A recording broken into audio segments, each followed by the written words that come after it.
Yes, indeed. The dollar bull story is rather a little bit painful right now. But I just want to say that perhaps the market pendulum has swung a bit more to the other side now in terms of dovishness. After all, if you remember, the previous dot plot of 4 rate hikes for the year is a bit unrealistic. Now it's 2. The Fed moving down to 2 is now pretty much in line with what we expect now. We see 2 rate rises this year, and the next one possibly starting from June. So in a sense, the Fed has neutralized its expectations pretty much. So I'm curious, okay, because going into the meeting, everybody had expected or some had been hoping for hawkish language. They got the exact opposite. Right now, it's not 4, but 2 on the dot plot.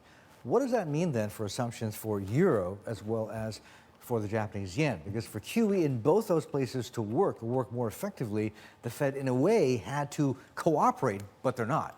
Precisely. I guess in our analyst lingo, that means the monetary policy divergence has to stay wide. Right now, it is, as you say, the BOJ and the ECB who's doing the heavy lifting. But perhaps we see how it goes. Tonight, in fact, we have quite a few Fed presidents who are due to hit the circuit. So maybe Bill Dudley will try to unwind a little bit of Ms. Yellen's dovishness. We got to look into the details. I think previously at her press conference, there was a lot of focus on international concerns.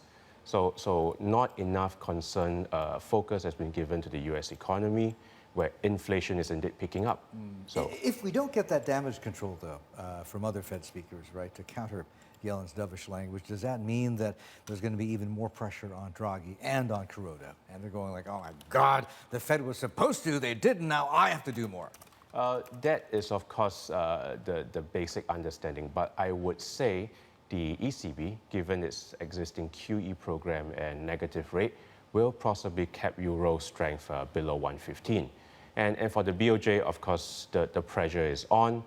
We do think the inflation trajectory in Japan is going south, and that the pressure is on them come late April to possibly drop its deposit rate further. So they are going to do more in April? Yes, I would say the BOJ is a little bit more under pressure than the ECB. Did you pick up anything from the minutes this morning specifically? Not exactly, but it seems to be that they're building the case for dropping the negative deposit rate. Okay, you know that we've got a big day coming up on Sunday. It's International Happiness Day.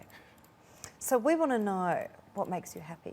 Well, stopping short of getting all my forecasts correct, I suppose, if my bosses know that I come back to work on Sunday, that will be helpful.